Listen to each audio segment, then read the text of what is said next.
Doctrine of harmonious construction. Doctrine of harmonious construction வந்து இந்தியாவில் கோர்ட்ஸில் use பண்ணப்படுறது. ரெண்டு ப்ரொவிஷன்ஸ் வந்துட்டு கான்ட்ராடிக்டாக இருக்குது, ஒன்றுக்கு ஒன்று முரண்பாடாக இருக்குன்னா கோர்ட் வந்துட்டு அதை வந்து இன்டர்பிரட் பண்ணி அதை வந்து சரி பண்ணி வைக்கிறது தான் வந்து டாக்ட்ரின் ஆஃப் ஹார்மோனியஸ் கன்ஸ்ட்ரக்ஷன்.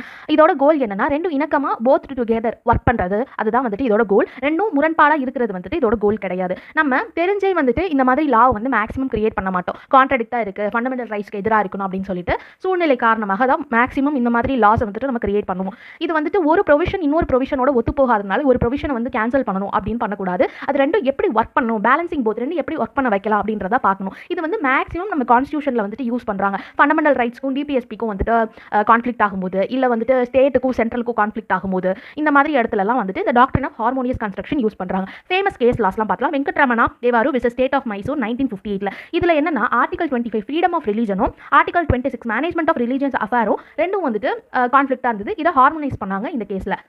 அடுத்து ஃபேமஸான Kesavananda Bharati versus state of கேரளாவில் பேலன்ஸ் பண்ணுறாங்க ஃபண்டமெண்டல் ரைட்ஸையும் டிபிஎஸ்பியையும். State of Rajasthan versus union of இந்தியாவில் யூனியன் பவரையும் ஸ்டேட் பவரையும் வந்துட்டு பேலன்ஸ் பண்ணுறாங்க. இது நம்ம பின்னாடி பார்க்கலாம். தேங்க்யூ.